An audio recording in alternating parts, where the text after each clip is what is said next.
I think. Just a hint. Professor Goodwin, your testimony, please. My testimony today covers two components. Hopefully we'll get to the second. The first is to explain why, as a matter of law and policy, that members of Congress should be concerned about contemporary debt collection practices at some U.S. hospitals. And the second is to share with you a set of recommendations that can help move forward your inquiry beyond investigation, the investigation stage, to exploring meaningful options to improve patient access to health care, reduce, if not eliminate, nefarious collection practices, and shore up a commitment to patient privacy. And I do commend you, Senator Franken, for chairing this hearing and to moving forward in your efforts regarding consumer protection against overreaching debt collection practices. The allegations outlined by Ms. Swanson's office are worthy of your sustained attention because they outline a disconcerting pattern of coercion, exploitation, fraud, near extortion, quid pro quo emergency medicine, indifference to patient privacy, and abuse of patients. These activities were allegedly carried out under contractual relationships that incentivized such conduct. These types of practices are not protected by law. Indeed, these practices are an egregious disregard of laws championed by Congress. Specifically, the Emergency Medical Treatment and Active Labor Act, EMTALA, the Fair Debt Collection Practices Act, the FDCPA, and the Health Insurance and Portability Accountability Act, otherwise known as HIPAA, are intended to protect patients when they are at their most vulnerable. These laws are intended to ensure patient privacy, access to medicine during emergencies, as well as to provide not a mild but a very strong check against fraudulent, overreaching, and duress-inducing debt collection practices.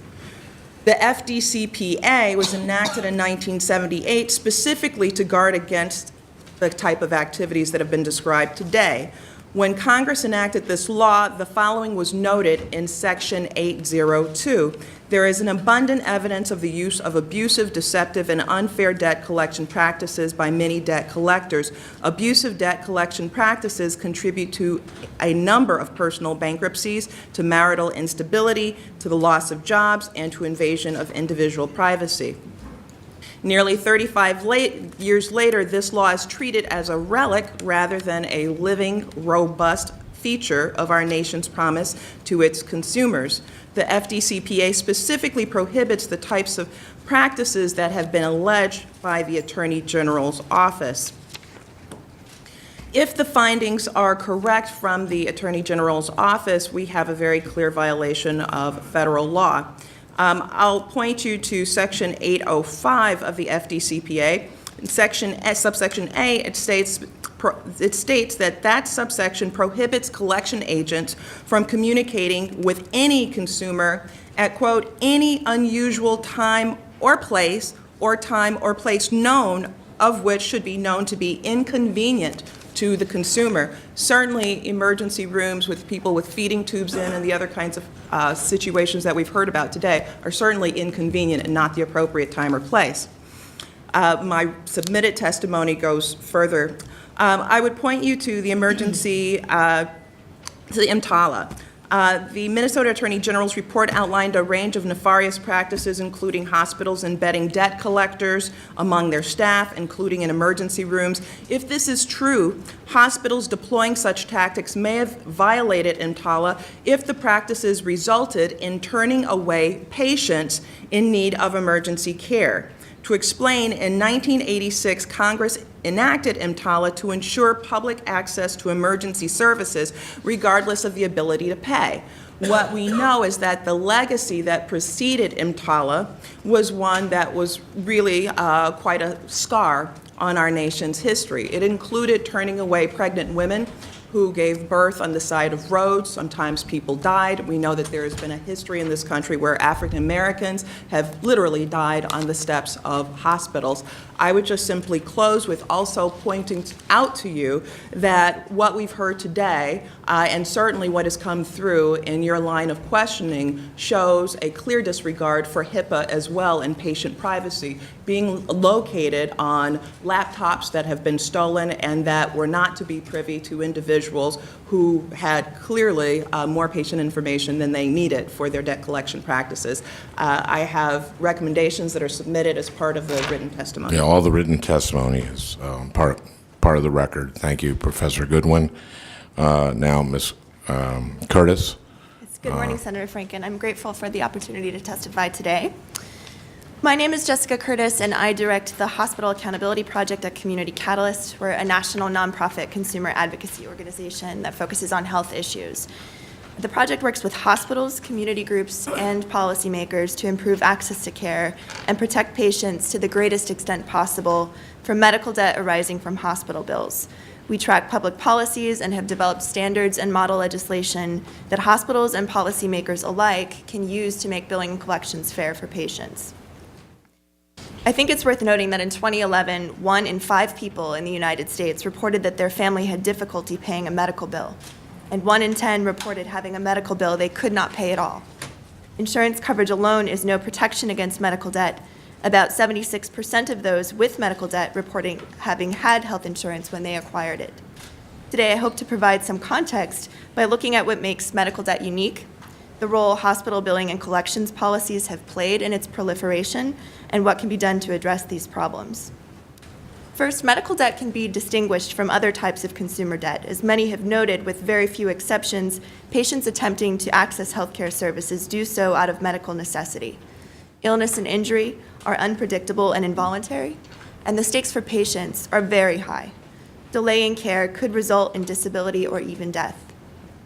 A patient seeking care in a hospital's emergency room is in no position to bargain for a better deal, and in that sense starts from a very different place than a person walking into a big box store to purchase a flat screen television. Even with perfectly transparent prices, which we do not have in healthcare today, patients do not know in advance what their diagnosis and treatment options will be, or whether complications, which are not always preventable, will occur. The long-term effects of medical debt can be devastating. Over 60% of all bankruptcies can be traced back to medical debt or illness. Others have linked medical crises to home foreclosures. As family finances shrink, low and middle income families resort to using credit cards to pay down medical bills, but this strategy leaves them susceptible to high interest rates and lowered credit scores. And medical debt has been shown to have a chilling effect on patients' willingness or perceived ability to seek care in a timely way. To keep costs down, the uninsured and underinsured forego care more frequently than people with better coverage. So how do hospital billing and collections policies contribute to medical debt? First, we have to recognize there are good public policy reasons to look to hospitals to promote care. Their mission, tax status, public subsidies, social and corporate responsibility. And quite simply, for America's 50 million uninsured, hospital charges are simply out of reach. But too often, hospitals have been cited for aggressive billing and collection strategies, like failing to screen or notify patients about public programs or their own financial assistance policies before using more aggressive tactics to collect. Deciding to offer financial assistance or payment plans based on a patient's propensity to pay rather than their ability to pay. Using credit scores to determine a patient's access to lines of credit, placing liens on patient homes or garnishing wages, and overcharging the un- and underinsured for care. These complaints are common, the impact is devastating, and quite frankly, we have been here before. In the early 2000s, backlash against aggressive collection tactics prompted hospital groups to issue voluntary billing and collection standards. Clearly, more is needed to protect patients from hospital bills they simply cannot pay. So we recommend a three-pronged strategy that I'll just quickly cover. The first is we need to clarify the roles that hospitals have on billing and collection. And right now, there's a ready-made tool to protect patients as far as nonprofit hospitals go. Section 9007 of the Affordable Care Act put limitations on what hospitals can do to collect on patient bills and the timing with which they have to inform patients about these options. Second, we need to expand coverage to care. And third, I do believe that we need to expand the debt collection protections that are available to patients. Thank you. Thank you, Ms. Curtis. Ms. Ross, thank you so much for your testimony. As an emergency room nurse with decades of experience, what do you believe is the most important role of a nurse? Our main role is, always has been, to advocate for the patient. And that's what I find so disturbing, aside from the fact that it interferes with the patient's care. The nurse is the person that's coordinating your care when you're a patient. And I have had dietary people, if a curtain is pulled, ask, is it okay to go in a room now and talk to that patient? That's not even in the emergency room, that's up on the unit. I have had people from medical records or the triage area in the emergency room. Let's say someone had to be rushed back because they were having trouble breathing or having chest pain. Even those people need that information. It might just be a phone number, an address, etc. But they know enough to ask me or the doctor, is this an okay time now? Is that patient stable enough? To have a stranger come in without my knowledge as coordinating that patient's care or the doctor's is not just an interference, it's unethical. Nurses are often the providers who spend the most time with the patients in the hospital. I think they almost always are. And in national polls, nursing often is rated as one of the most trusted professions. As their nurse, would you allow patients to be badgered for payment? I would not. I think it's unconscionable. This is not the time or the place. And, well, as I said earlier, I can appreciate that they have to collect monies in order to do what they do. Sure. But this is not the time or place. And over all the years that I worked at Fairview facility, this just was not done. When you say it's not the place, you're saying the emergency room. Would you, No, I'm not just saying the emergency room. I think any point of care, when you're hospitalized, you do not need that extra burden, that stressor. It shoots your cortisol level way up. We don't need that. That's not part of healing. Ms. Ross, the Attorney General's report says that maintaining the privacy of patients' health information is critical. Yes. Because otherwise, patients would not have candid conversations with healthcare providers. Did you find that to be the case in your years as a nurse? What could go wrong if you don't have all the information? If I don't have all the information, And the doctors don't have all the proper... Well, obviously a person, a patient, is a complex human being. You need all that information.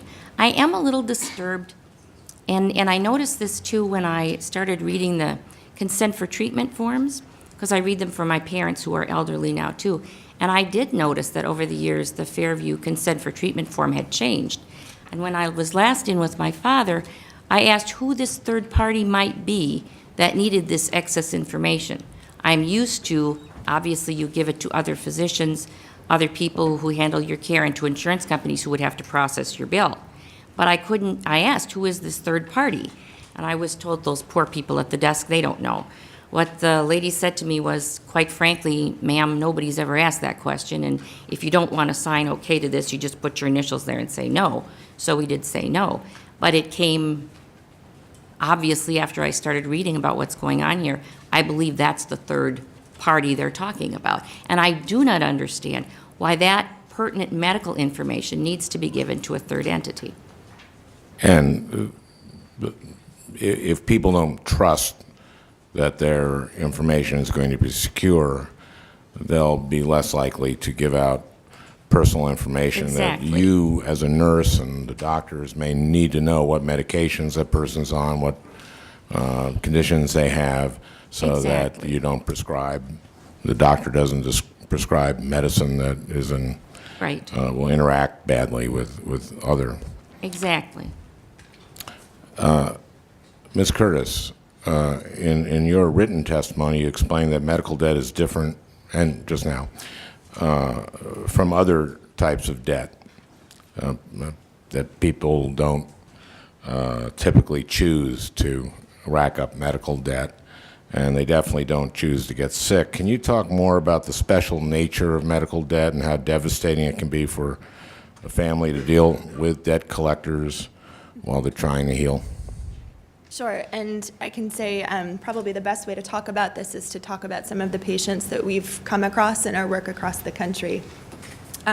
Just to bring it to light, I think really what's happening is that patients are being forced to choose between their family's financial future and their health.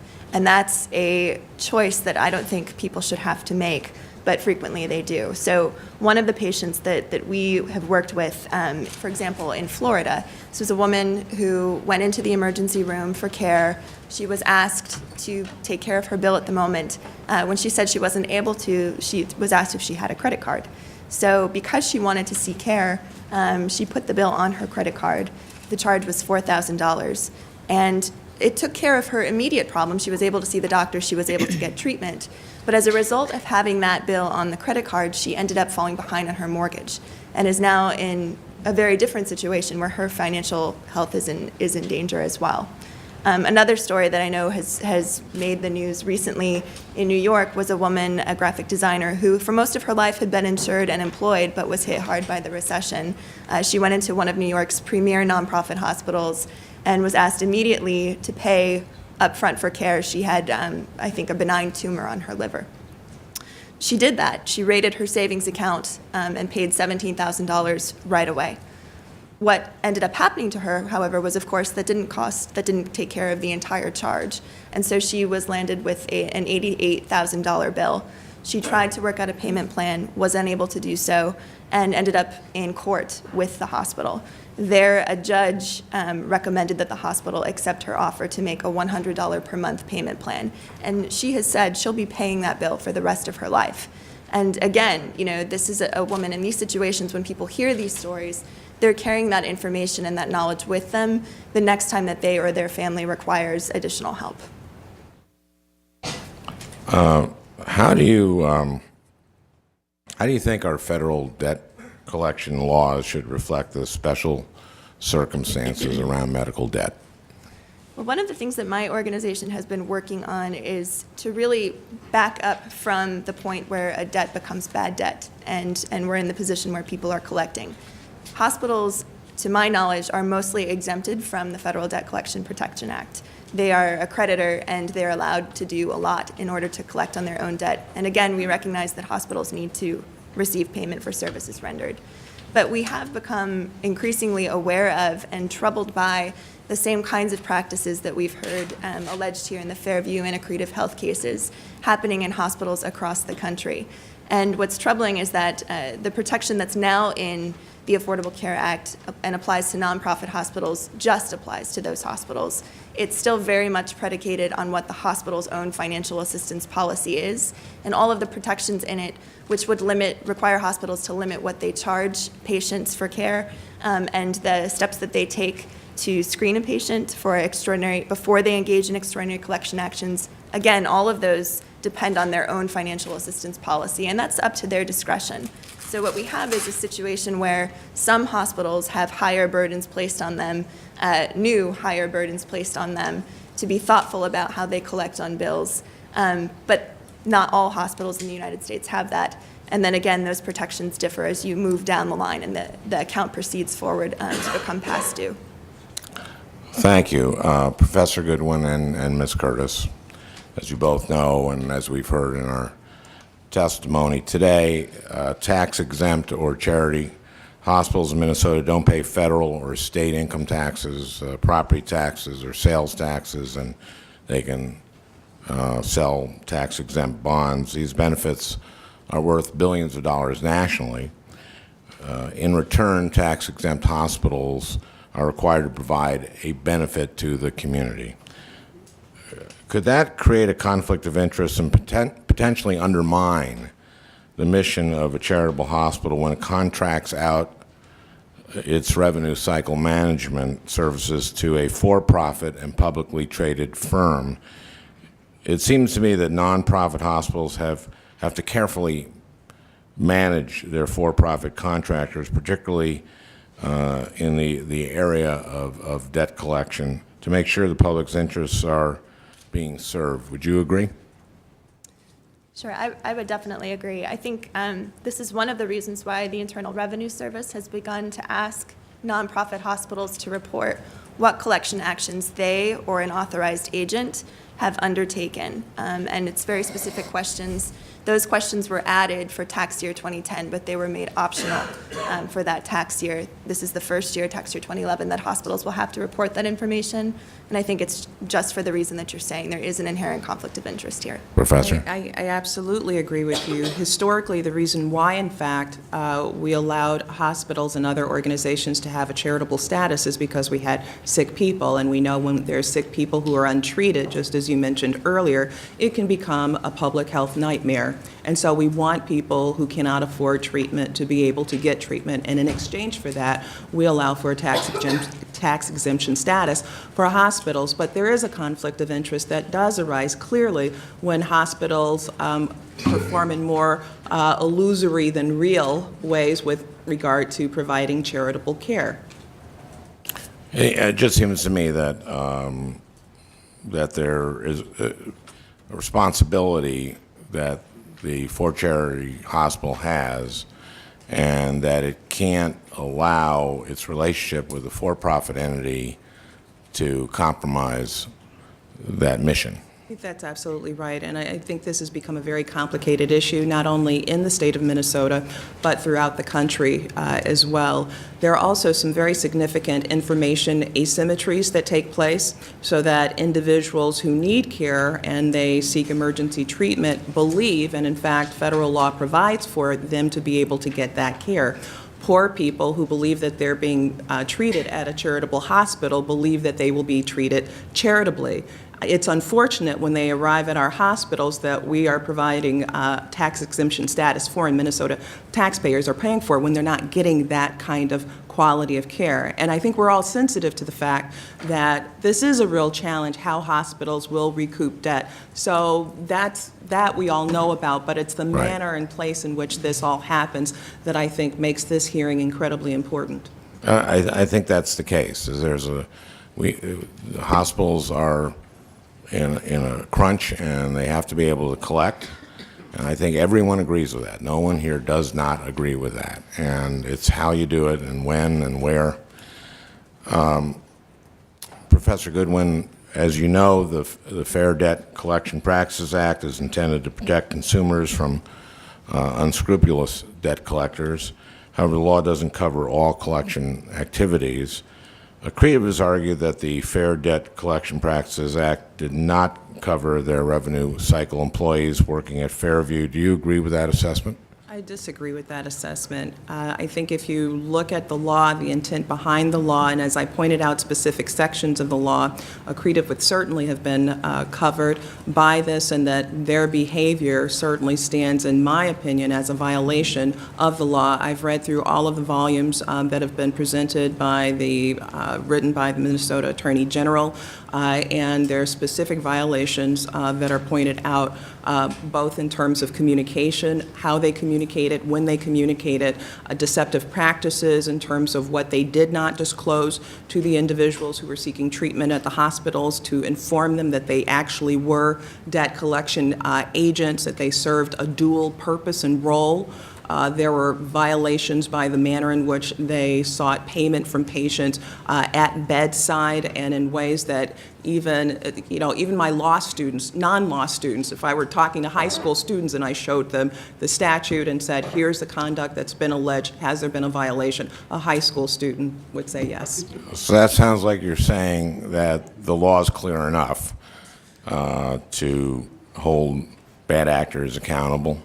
Certainly, that's true, but I also would say that there are ways in which the laws can be strengthened. I think that on the face of the law itself, as I've read some today, and you have other in my written testimony, there were clear violations of what the Attorney General's office has amassed in their investigation holds to be true, clear violations of the law.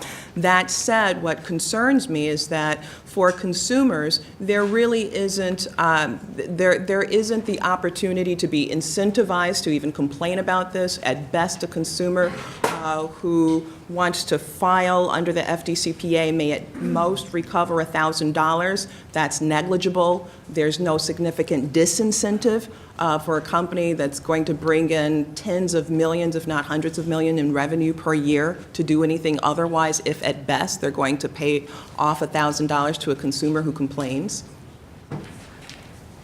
Well, in addition to the FDCPA, let's talk about privacy laws. Based on the evidence we've heard today, do you believe our federal health policy, privacy policy, that those laws should be strengthened to protect patients' privacy, and if so, how? One of the issues that arose today involves the snatch and grab of the laptops, one in 7 corners, and I suppose that there have been a number of others, I think up to 9, that have been snatched and grabbed.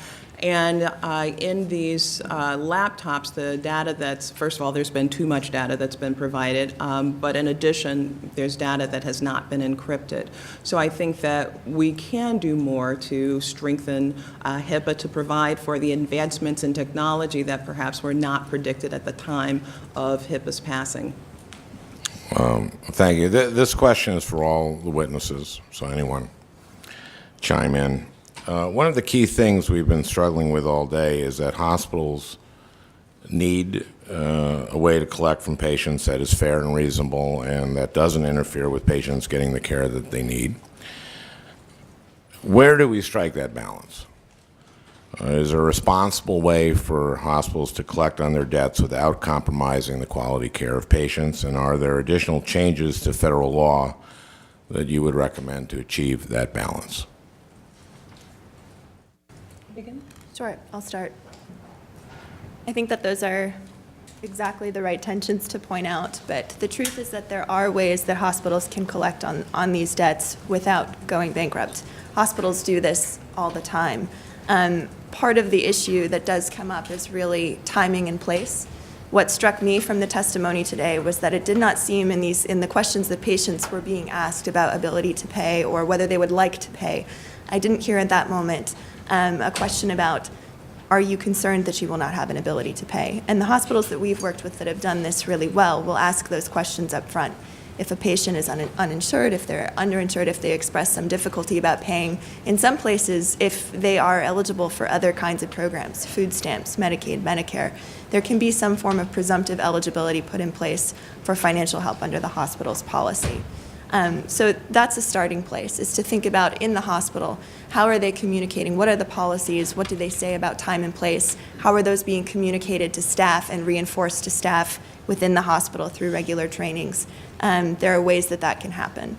And then again, moving down the line, I do think that there are debt collection activities, because of the way that medical debt is unique, that should not be allowed for patients who are below certain income thresholds, for example, who've qualified for charity care, who have set up a payment plan, and they're at the max already. There are collections practices that I think should be outlawed as well. If you're looking at garnishing patients' wages or putting a lien on their primary residence, those are things that have very significant consequences. And right now, the burden is really on patients to advocate for themselves in these situations. I think the burden needs to shift to be more on hospitals. If they're going to engage in some of these activities, they need to ratchet up the internal controls that they're using before they move forward. I would agree with that. 2 things that I'd like to point out. The first is that we not lose sight of the Nuremberg Code or Tuskegee experiments, these sort of anchoring moments in history that teach us about the ethical conduct that is expected of the medical community, whether we're talking about researchers, doctors, nurses, hospitals. And there are 4 principles that we learn and that are guided from those moments in history that we all continue to be shocked by. And they are beneficence, and that is about first, do no harm, that hospitals are about giving care. The second is about patient autonomy, and that being a priority. Social justice is also important, and informed consent. And I think one of the things that one hears through this investigation is how so many of those basic practices, what we expect dating back to Nuremberg, were just simply not taken seriously at all by Fairview in their relationship with Accretive Healthcare. In terms of thinking about the ways in which the law can move forward, one of the things that we haven't talked about is the use of criminal law.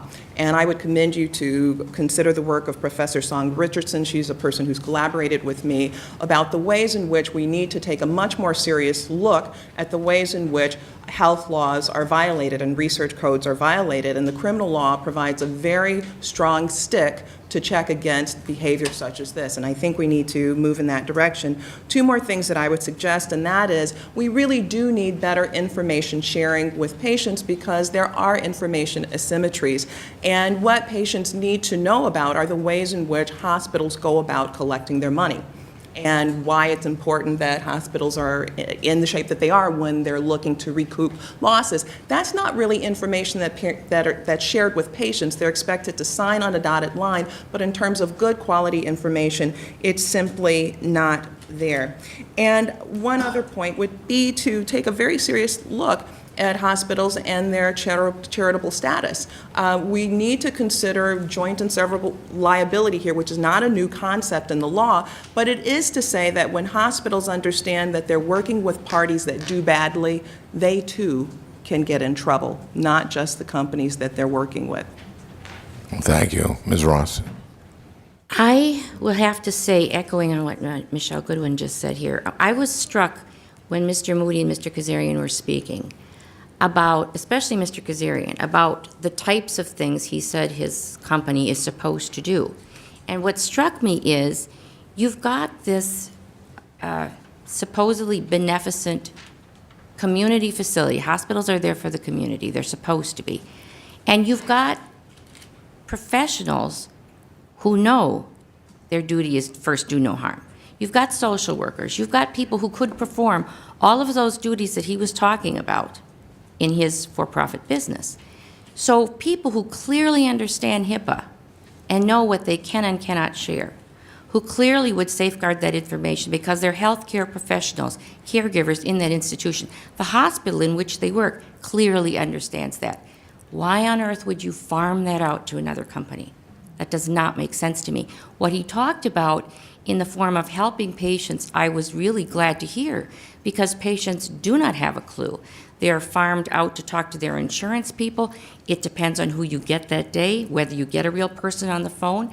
They can talk to the hospital personnel. The hospital usually says, go talk to your insurance person.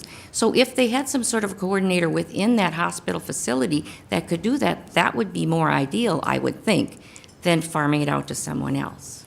And I truly believe that Accretive did that service too, and that they did some, as Mr. Kazarian said, that they help patients find insurance.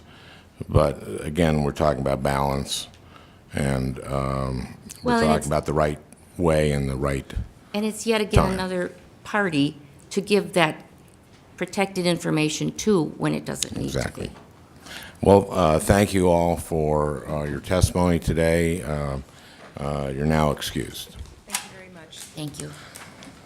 Well, I want to thank all the witnesses today. In closing, I also want to thank the chairman and ranking members of the Senate Help Committee, Senators Harkin and Enzi, for allowing this hearing to take place. I'd like to also take this opportunity to once again thank each of the witnesses who testified here today. We have a healthcare system that is among the most expensive per patient in the world. I visited many hospitals across Minnesota, and as far as I'm concerned, we deliver some of the best health care, if not the best health care in this country. That is in no small part because of extraordinary hospitals like Fairview's and Alina's and Mayo's and others. Many hospitals are operating on smaller and smaller margins, and they need help to survive financially so they can serve their communities. A company like Accretive offers itself as a solution, a way for hospitals to get revenues that are owed to them. I get it. But it really seems like something went wrong here. Accretive cites in its response letter to me some very positive emails and comment cards and letters from Fairview patients expressing their gratitude for the help that they received in finding insurance and other ways to pay for their care. And I will read the first two. She was incredibly helpful in all caps, and provided me peace of mind in all caps. Next one, you were very efficient, you were compassionate, and asked me questions without just turning me away. You explained the hospital policy, but immediately looked into my situation. I think that's just great. And Ms. Ross, I think, spoke right at the end about the folks that do that. Here's the thing about that. I think that should be the norm. This is Minnesota. People in Minnesota are good at their jobs, and we are nothing if not nice. I would expect Minnesota healthcare employees to do a great job in very difficult circumstances. And these are very difficult circumstances. When people come to a hospital, it's usually a very stressful situation. Even in the most blessed occasions, the birth of a baby, even that can be very stressful. And very often hospital visits are made in more trying circumstances. You go to a hospital when you're sick or when you've been hurt and when you're at your most vulnerable. And the revenue cycle folks that were doing these jobs for Fairview had to exercise a lot of judgment. These jobs require not just sensitivity, but also the ability to make distinctions. Distinctions about when and how and where it is proper to ask a patient for money. It seems to me that there is a right way and a wrong way, and a right time and a wrong time to do these things. And to help your employees get it right means creating the right culture. We are all human beings, and human beings are not perfect. But leadership in the industry isn't just about providing the right software and the right processes. It's about providing thoughtful guidance. It's about creating a culture where people err on the side of compassion. Minnesotans should be able to receive the health care they need when they need it. And when you or someone you love is sick or hurt, you shouldn't have to spend time worrying about some of the details we've been talking about here today, such as whether you or your loved one is being badgered for prepayment while they're writhing in pain, or whether that sensitive information you're giving to your doctor or nurse might not stay private. So I'm going to continue to look into these issues. This hearing is just is a beginning, not the end of my investigation. I'm going to think about everything I've heard here today, and I'm going to look into whether we can do more to strengthen our laws, our federal laws, to protect patients. I'd also like to submit 4 statements for the record. These are from the Minnesota Hospital Association, the Teamsters, the Minnesota Nurses Association, and the PCD Foundation. We will hold the record open for 1 week for submission of questions for the witnesses and other materials. This hearing is adjourned.